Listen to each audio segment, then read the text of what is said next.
శ్రీ పరమాత్మాయ నమః. అర్జున విషాదయోగం 13వ శ్లోకం నేర్చుకుందాము.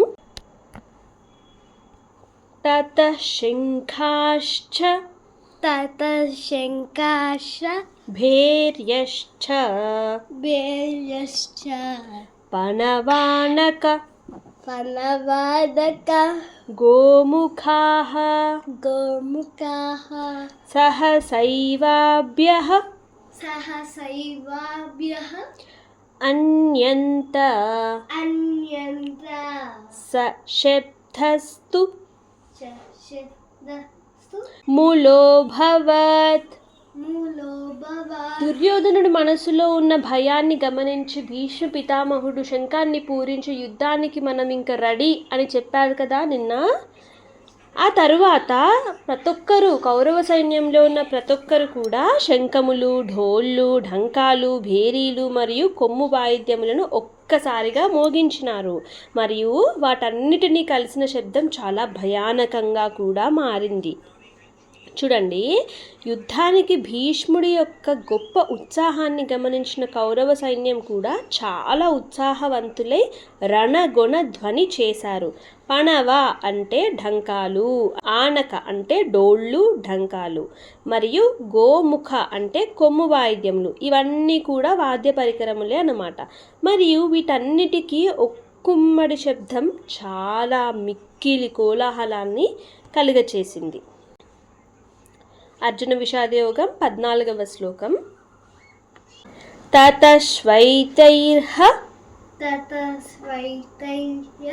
యైర్యుక్తే మహతి స్యందనే స్థితౌ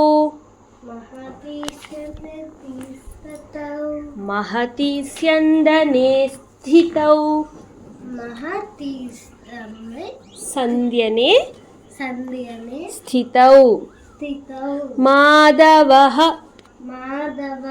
పాండవశ్చైవ దివ్యౌ శంఖౌ ప్రదధ్మతుః.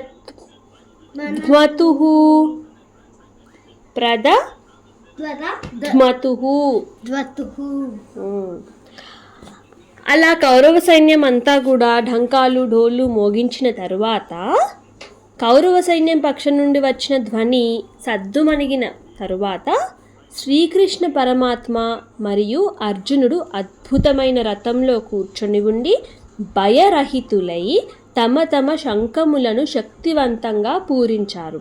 దీనితో పాండవ పక్షంలో కూడా యుద్ధానికి ఉత్సాహం మొదలైనదన్నమాట. ఇక్కడ సంజయుడు శ్రీకృష్ణుడికి మాధవ అనే పేరుని వాడారు. మా అంటే లక్ష్మీదేవిని సూచిస్తుంది, ధవ అంటే భర్త అని అర్థం. శ్రీకృష్ణుడు తన విష్ణుమూర్తి రూపంలో ఐశ్వర్య దేవత అయిన లక్ష్మీదేవికి భర్త.